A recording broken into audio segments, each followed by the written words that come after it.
नमस्कार, स्वागत है आपका। आप देख रहे हैं जोहार झारखंड। मैं हूं आपके साथ सुमित झा। शुरुआत पलामू की खबर से। यहां के बहुचर्चित बकोरिया पुलिस नक्सली मुठभेड़ कांड की सीबीआई जांच तेज हो गई है। सीबीआई की 10 सदस्यीय टीम इन दिनों पलामू के सर्किट हाउस में कैंप किए हुए है और मुठभेड़ में शामिल अधिकारियों और मुठभेड़ से जुड़े लोगों से पूछताछ कर रही है। जानकारी के मुताबिक सीबीआई टीम अब तक 250 से अधिक लोगों से पूछताछ कर चुकी है। सीबीआई की जांच में कई बड़े अफसरों की भी परेशानी बढ़ने की आशंका जताई जा रही है।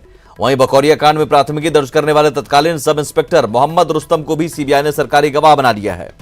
आपको बता दें कि पलामू में सतबरवा थाना क्षेत्र के बकौरिया में 8 जून 2015 को कथित तौर पर पुलिस नक्सली मुठभेड़ हुई थी, जिसमें एक नक्सली कमांडर समेत 12 लोग मारे गए थे। मृतक के परिजनों ने मुठभेड़ को फर्जी बताते हुए सीबीआई जांच की मांग की थी। इसके बाद झारखंड हाईकोर्ट के आदेश पर सीबीआई टीम मामले की जांच कर रही है। वहीं मृतक के परिजनों ने सीबीआई जांच पर भरोसा जताते हुए इंसाफ मिलने की उम्मीद जताई है। दिया गया है ये जांच, तो बहुत खुशी की बात है कि ये सही सब कुछ निकल जाएगा। बहुत खुशी की बात है और फैसला बहुत जल्दी होना चाहिए, लेट हो रहा है। उम्मीद है सीबीआई पे, उम्मीद है सीबीआई में पूरा उम्मीद है कि सही चीज़ आ जाएगा। निर्दोष है उनका न्याय मिलेगा और जो दोषी हैं उनका सजा ही होना चाहिए।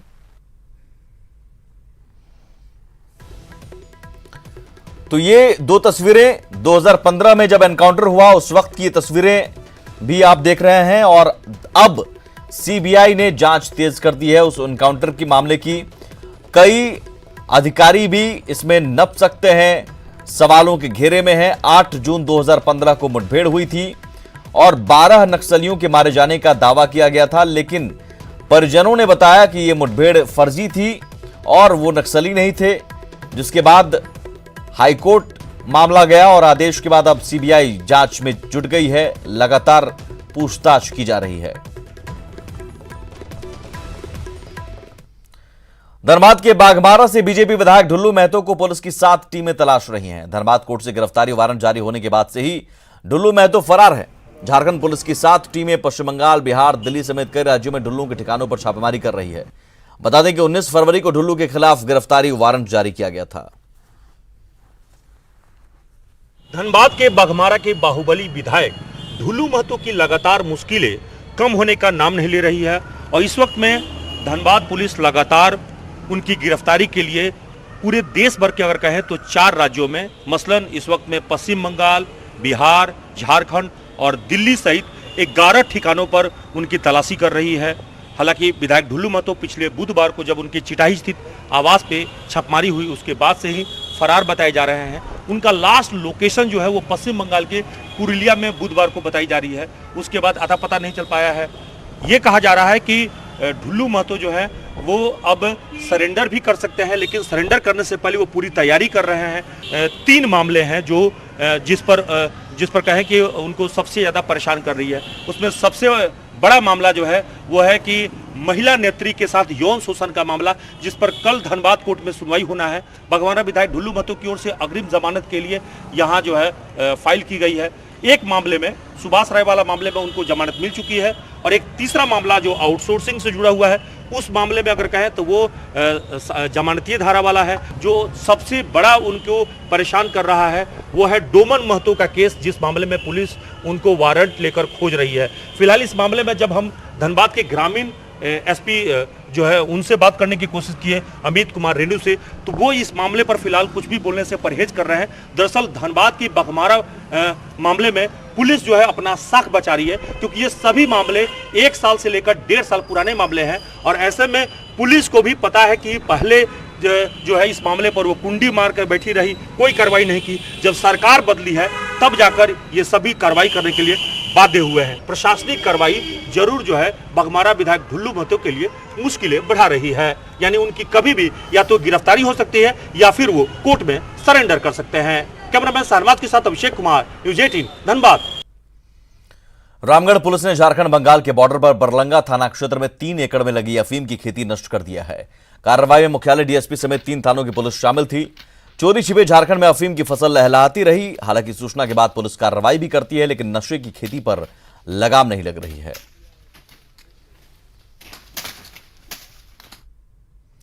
गोड्डा के महगामा से विधायक दीपिका पांडे सिंह को इंटरनेशनल विजिटर्स लीडरशिप प्रोग्राम यानी IVLP में शामिल होने के लिए अमेरिका से आमंत्रण मिला है। दीपिका पांडे सिंह वहां महिला शक्ति विषय पर अपनी बात रखेंगी। 2 मार्च से 20 मार्च तक अमेरिका के विभिन्न शहरों में इसका आयोजन किया गया है। हालांकि दीपिका पांडे सिंह को राजनीति विरासत में मिली है, लेकिन अपने दम पर वे कांग्रेस की कद्दावर नेता बनी है। कि मुझे मौका मिला है और इस बार जो यह प्रोग्राम है वह महिलाओं की जो भागीदारी राजनीति में या जो पॉलिटिकल स्पेस या डिसीजन मेकिंग प्रोसेस में महिलाओं की क्या भागीदारी हो अपने देश में या दूसरे देशों में है, या उस स्पेस को हम लोग कैसे बढ़ा सकते हैं, इसके बारे में वहाँ पर चर्चा रहेगी। ओमान में झारखंड के 30 मजदूर फंसे हुए हैं, जिनमें से गिरिडीह के 18 मजदूर शामिल हैं। मजदूरों ने वीडियो भेजकर वतन वापसी की गुहार लगाई है। सभी मजदूर ओमान में पावरलाइन कंस्ट्रक्शन LLC नामक कंपनी में काम करते हैं, जिन्हें केरल का एक ठेकेदार लेकर गया था, लेकिन सबको वहां छोड़कर भाग गया। 7 महीने से मजदूरों को वेतन भी नहीं मिला है। मजदूरों ने विधायक विनोद सिंह और पूर्व विधायक नागेंद्र महतो को वीडियो भेजा है। हजारीबाग के 10 और कोडरमा बोकारो के भी एक मजदूर फंसे हैं। देवीलाल पति है, अमान गया काम करने के लिए, तो 6 महीना से पैसा नहीं दिया है। तो हम लोग को 4 गो बेटियां हैं, तो हम कैसे पढ़ाई लिखाई करेंगे, कैसे ब्याह शादी करेंगे। और ओमान में झारखंड के 30 मजदूर के फंसने की जानकारी मिलने पर मुख्यमंत्री हेमंत सोरेन ने तत्काल संज्ञान लिया और विदेश मंत्री को ट्वीट कर इसकी जानकारी देते हुए उनसे मदद की अपील की है। उन्होंने ट्वीट के जरिए विदेश मंत्री एस जयशंकर को कहा कि वो ओमान में फंसे झारखंड के 30 लोगों की मदद के लिए मस्कट एम्बेसी को निर्देश देकर उनकी सहायता करें। सीएम ने लोगों का शोषण करने वाली कंपनी पर भी कार्रवाई करने की बात ट्वीट के जरिए कही है।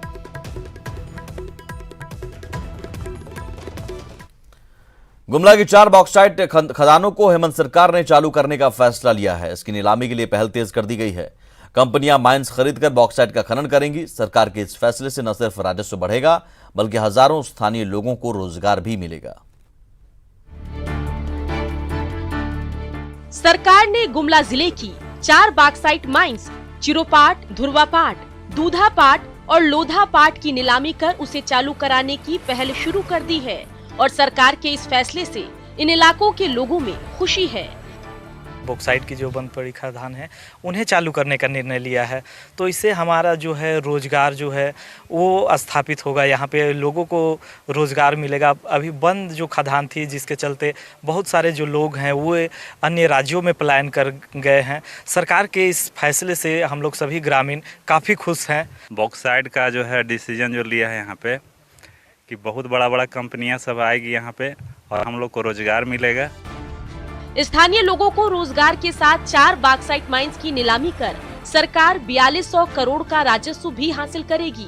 जिला खनन पदाधिकारी की माने तो गुमला में बॉक्साइट के भंडार हैं और सरकार का ये फैसला जिले के साथ राज्य को विकास की तेज गति देगा।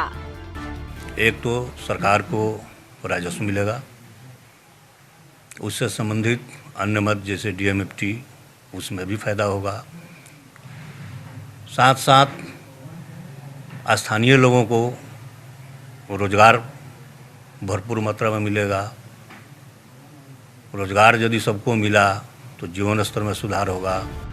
झारखंड में खनिज संपदा के अकूत भंडार हैं और जरूरत है उसे सही तरीके से इस्तेमाल करने की, जिससे कि न सिर्फ क्षेत्र का विकास हो बल्कि झारखंड के लोगों को रोजगार मिले और उनका जीवन समृद्ध हो। निश्चित रूप से हेमंत सरकार के लिए गए इस फैसले से पूरे इलाके के लोगों में खुशी का माहौल है। न्यूज 18 के लिए गुमला से सुशील कुमार। पलामू के चैनपुर प्रखंड में हर साल गर्मी के दिनों में ग्रामीण पेयजल संकट से जूझने लगते हैं। वहीं पेयजल एवं स्वच्छता विभाग का 32 गांव के लिए करोड़ों रुपए खर्च कर बनाया गया जल मीनार हाथी का दांत साबित हो रहा है, क्योंकि उससे जल आपूर्ति नहीं होती। ये जल मीनार चैनपुर में बना है और कभी मोटर जलने तो कभी टंकी टूटने के नाम पर सरकारी पैसे का दुरुपयोग होता रहता है, लेकिन पानी तब भी नसीब नहीं होता। वहीं पेयजल विभाग के अधिकारी गोल मटोल और रटा रटाया जवाब देते ही नजर आते हैं कि इस बार गर्मी में पानी की किल्लत नहीं होने देंगे। ओवर के काम है सर, कोई लाभ नहीं मिल रहा है। एगो बोरो हुआ है, सब खत्म हो गया सर। माने यहाँ सिंचाई कोई जगह नहीं है, हम लोग बस ऐसी मर रहा है। वो एगो चापाकल भी है सर, एक भी कोई मरम्मत नहीं है। इस वर्ष अगर उस तरह की कोई स्थिति आएगी तो निश्चित रूप से हम लोग इस बार फिर से उसी मोड में काम करेंगे, ताकि लोगों को, खासतौर से ग्रामीण क्षेत्रों में रह रहे, रिमोट एरिया में रह रहे लोगों को परेशानी नहीं हो। जमशेदपुर में न्यूज 18 की खबर का असर देखने को मिला, जहां मानगो में 8 साल पहले 40 लाख की लागत से बने सब्जी हाट में एक बार फिर रौनक लौटने वाली है। इस सब्जी हाट पर भूमाफिया और शराबियों का कब्जा था, जिसकी वजह से सब्जी विक्रेता डिमना मेन रोड के किनारे जान जोखिम में डालकर सब्जी बेचने को मजबूर थे। न्यूज 18 पर खबर दिखाने के बाद मानगो के विशेष पदाधिकारी ने सभी सब्जी विक्रेता को हाट में पहुंचाने का आदेश दिया। मानगो में बने सब्जी हाट का जायजा लिया जमशेदपुर संवाददाता आशीष कुमार तिवारी ने। जमशेदपुर शहर में एक बार फिर न्यूज़ 18 की खबर का बड़ा असर हुआ है। मैं आपको दिखाना चाहूँगा, न्यूज़ 18 ने प्रमुखता से एक खबर दिखाई थी, जहां मानगो के डिमना चौक से लेकर मानगो पुल तक डिमना रोड जो है वो शहर की लाइफलाइन है। वहां सब्जी बाज़ार लगता था, जो कि लोग अपनी जान जोखिम में डालकर सब्जी लेने पहुंचते थे और लोगों को जाम से भी परेशानी होती थी। और सड़क के किनारे जो है सैकड़ों सब्जी विक्रेता जो है वो अपनी दुकानें लगाते थे। इस खबर को न्यूज़ 18 ने प्रमुखता से दिखाया था। क्या कहें? नहीं, इसके लिए न्यूज़ 18 का मैं बहुत धन्यवाद देता हूँ कि न्यूज़ 18 सिर्फ यही खबर नहीं, और भी बहुत जितने ज्वलंत जो मुद्दे हैं वो न्यूज़ 18 उसको काफ़ी ये प्रमुखता से दिखाती है, और जो भी यहाँ पर जो किया जा रहा है उसको लोगों को अवगत भी कराती है। तो इसके लिए न्यूज़ 18 को मैं धन्यवाद देता हूँ। टोटल कितने दुकानें? यहाँ पर देखिए, यहाँ पर टोटल 52 दुकान हो जाएंगे। हाँ, और साइज़ बहुत अच्छा है, लगभग 5 फीट बाई 6 फीट का ये है, तो प्रॉपर वो साइज़ है। अभी जो लोग जहाँ भी यत्र तत्र बैठे हुए हैं तो वहाँ पर एक रोड पर ही एक ले लिए हुए हैं। तो अभी जैसे कि कोई भी कर रहा है, एक बार ये सुविधा हम दे देते हैं, जब यहाँ पर अवेलेबल हो जाएगा और खाली रहेगा तब हम उनको हटा सकते हैं, फिर यहाँ पर हटा लेंगे तो उनको भी कोई आपत्ति नहीं होगी, और ये जो प्रॉब्लम जो है हम लोग का जो ये सब सॉल्व हो जाएगा। सही कहा आपने सर, जो जैसा कि अधिकारी का दावा है कि वो जल्द ही इन सभी को दुरुस्त कर लिया जाएगा, जिसके बाद सभी सब्जी विक्रेताओं को यहाँ पर लाकर यहाँ सब्जी बेचने के लिए उनको बैठाया जाएगा, और जो समस्याएं आती थी जान की चाहे सड़क जाम की, उससे लोगों को निजात मिलेगा। न्यूज़ 18 के लिए जमशेदपुर से आशीष कुमार तिवारी। रामगढ़ में पंजाब रेजिमेंटल सेंटर के जवानों का 10 दिनों का ट्रैकिंग अभियान समाप्त हो गया। दामोदर नदी घाटी में चलाए गए इस अभियान को 15 फरवरी 2020 को झंडी दिखाकर रवाना किया गया था, जिसे जवानों ने केवल 6 दिनों में ही पूरा कर लिया। अभियान के दौरान 25 सदस्यीय टीम ने दामोदर नदी के साथ 165 किलोमीटर लंबे ट्रैक पतरातू, लाल पनिया, रजरप्पा, दुलमी, कारो, अंगारा और तापस के दूर दराज के गाँव का दौरा किया और गाँव के लोगों को स्वच्छता भारत के निर्माण के लिए जागरूक किया। में इस एक्सपीडिशन के दौरान काम कर रहे थे वो थे स्वच्छता और दूसरा हेल्दी लिविंग। तो हमने इस चीज़ को प्रोग्रेस करने के लिए अपनी एक टीम यहाँ से भेजी थी, जो 165 किलोमीटर का उन लोगों का ट्रैक था।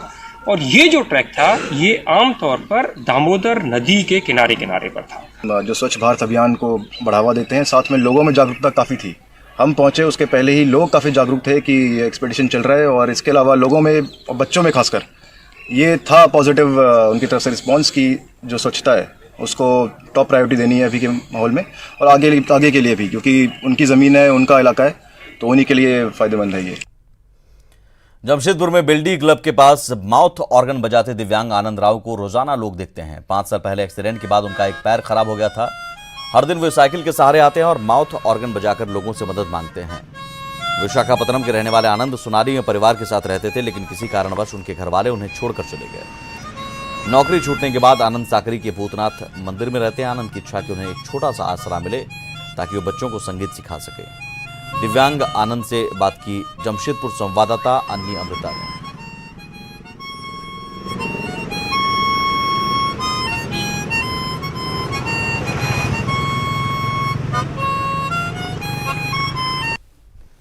कभी कभी रास्ते में आते जाते हमें ऐसे इंसान से मुलाकात हो जाती है जिनकी बातें न सिर्फ दिल को छू लेती है बल्कि बहुत कुछ सोचने पे मजबूर कर देती है। बेल्डी क्लब के पास जो बेल्डी सिग्नल है वहाँ पर आनंद नाम के ये शख्स हमेशा आपको बैठे हुए मिल जाएंगे जो माउथ ऑर्गन बजाते हैं। बात करते हैं आनंद से कि वो क्या चाहते हैं सरकार से, उनके क्या हालात हैं। आनंद जी, आप इतना अच्छा बजा रहे हैं, ये बताइए कि आप क्या रोज़ यहाँ बजाते हैं? जी हाँ, हम बजाते हैं 1964 से। 1964 से हम बजा रहे हैं। इससे पहले हम बहुत सा नौकरी किया और नौकरी भी से बेकार, हमारे पैर एक बेकार हो गया है। हम एक आसरा, एक सहारा चाहते हैं। इस फुटपाथ में बैठ कर के हम एक संगीत बजा रहे हैं। हमारे पास संगीत इतना है कि माउथ ऑर्गन, स्पेनिश गिटार, नाल ढोलक और कोंगो और ऑर्गन कैशियो कीबोर्ड, ये सब बजाते हैं। लेकिन अब बहुत हम मजबूर है बाबू, तोड़ ताड़ दिया। अब बाल बच्चा यहाँ क्या करेगा, अपना अपना गांव चले गया और हम अकेला पड़ा रह गया। हमारा विशाखापट्टनम, आंध्र प्रदेश। हम इससे पहले इसी बेल्डी क्लब में काम किए हैं, इसी यूनाइटेड क्लब में भी काम किए हैं। बहुत बड़ा आशा है, दुनिया को आशा है। मारेगा बोलेगा तो डर है, देगा बोलने से आशा है। आशा लेके बैठे हैं, आपकी मर्जी है। हमें मदद यही चाहिए कि अगर कहीं एक जगह छोटा सा जगह मिल जाए, एक छोटा सा जगह मिल जाए रहने का, वहाँ छोटा सा कारोबार कर लेंगे और बच्चों को भी सिखाएंगे, उसी में हम समय काट लेंगे। हमें करोड़ नहीं चाहिए, कोई ऑर्केस्ट्रे के साथ में हमें भेंट करा दीजिए। हम उम्मीद करते हैं कि ये रिपोर्ट देखकर कि कुछ प्रशासनिक या सरकारी मदद इस व्यक्ति को मिल जाएगी और इसके जो हालात हैं वो सुधर जाएंगे, और इसी आशा पर ये इंसान यहाँ रोज़ बैठता है। कैमरामैन मनोज पासवान के साथ अन्नी अमृता, न्यूज़ 18 जमशेदपुर। ओम नमः शिवाय, ओम नमः शिवाय, हर हर भोले नमः शिवाय। महाशिवरात्रि हिंदुओं के सबसे बड़े त्योहारों में से एक है। भगवान भोले को प्रसन्न करने के लिए इससे बेहतर दिन नहीं है। महाशिवरात्रि की मान्यता और आस्था ऐसी है कि हर घर और मंदिर में महाशिवरात्रि बड़े ही धूमधाम से मनाई जाती है। इस बार महाशिवरात्रि पर 117 साल बाद ग्रहों का दुर्लभ संयोग बन रहा है, जिसमें भोलेनाथ के जलाभिषेक से कई शुभ फल प्राप्त किए जा सकते हैं। साथ ही जिनकी कुंडली में गुरु, शुक्र, चंद्रमा और शनि का कोई दोष है, उन्हें भी खराब योग से मुक्ति मिलेगी। महाशिवरात्रि के मौके पर रावणेश्वर महादेव के रूप में विख्यात देवघर के बाबा धाम में भक्तों का सैलाब उमड़ रहा है और इस दौरान सुरक्षा के पुख्ता इंतजाम किए गए हैं।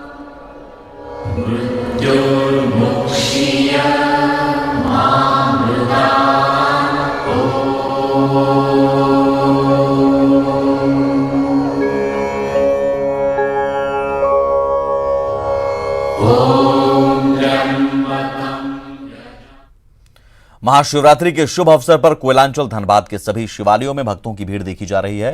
हाउसिंग कॉलोनी के खंडेश्वरी मंदिर, बरटाड़ के हनुमान मंदिर और कैलाश धाम मंदिर में सुबह से ही भक्तों की तांता लगा हुआ है। जायजा लिया न्यूज़ 18 संवाददाता अभिषेक कुमार।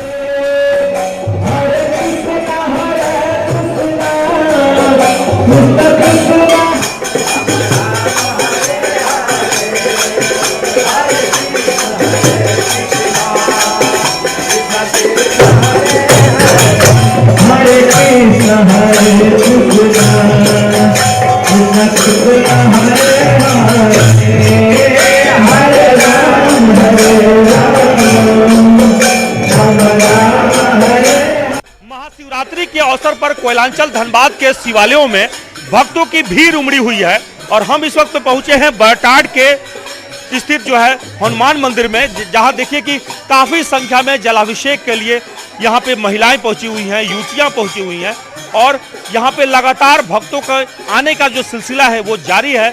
और कोयलांचल धनबाद में इस वक्त में यही माहौल बना हुआ है। आप देखिए यहाँ पे हम आपको तस्वीरों के जरिए दिखा रहे हैं कि यहाँ पे देखिए लगातार भक्तों की भीड़ उमड़ रही है और देखिए यहाँ पे जलाभिषेक के लिए कितनी भीड़ उमड़ी हुई है। आप यहाँ तस्वीरों के जरिए दिखा रहे हैं आप आपको। घर में सुख शांति रहे और समाज में भी सुख शांति रहे। हमारी यही इच्छा है कि बाबा भोले की कृपा सब पर बने रहे, पूरे देशवासियों पर, पूरे प्रदेशवासियों पर और पूरे हमारे परिवार पर। भगवान भोलेनाथ से क्या कुछ मांगा? कहते हैं कि वो जल्दी प्रसन्न होने वाले देवता है। हाँ, वो सही बात है, लेकिन जो मांगते हो बताते नहीं है ना। आपने क्या मांगा मैम? आपने क्या मांगा? घर में शांति रहे और जल्दी से पढ़ाई कंप्लीट करूं। तो सबके अपनी अपनी मनोकामनाएं हैं। जो घर वाले हैं, परिवार वाले हैं, वो परिवार के सुख शांति की कामना कर रहे हैं। जो विद्यार्थी हैं वो अपने लिए चाहते हैं कि पढ़ाई में बेहतर करें। भगवान शिव की आराधना के साथ ही शिव महापुराण का यहाँ पे जाप हो रहा है और यहाँ भक्तिमय संगीत के साथ देखिए यहाँ भजन कीर्तन की चल रही है कार्यक्रम। रात में जो है शिव पार्वती विवाह का भी आयोजन है और झांकी का भी आयोजन होगा। हरे राम राम राम हरे हरे। तो कहते हैं कि महादेव को खुश करना है तो भगवान श्री राम को भी खुश करना पड़ता है, क्योंकि देवादिदेव महादेव के जो है आराध्य भगवान श्री राम है। और इसीलिए यहाँ पे भक्ति में जो है संगीत जो है देखिए यहाँ पे वातावरण बनी हुई है और यहाँ पे देख सकते हैं कि भगवान भोलेनाथ को सब कोई खुश करने में जुटा हुआ है। कैमरामैन सहनवाद के साथ अभिषेक कुमार, न्यूज़ 18 धनबाद। वहीं जमशेदपुर स्थित सिद्धगोड़ा सूर्य धाम में पूर्व सीएम रघुवर दास पहुंचे और भगवान शंकर की पूजा अर्चना कर आशीर्वाद लिया। रघुवर दास ने कहा कि जिस तरह से नीलकंठ भगवान ने विष पीकर भक्तों को अमृत दिया, उसी तरह सभी को समाज की बुराइयों को हटाकर अच्छाइयों को आगे लाने का काम करना चाहिए।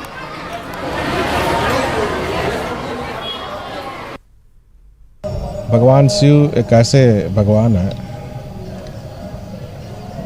जो विष को पीकर अमृत देने का संदेश भगवान शिव से मिले हुए।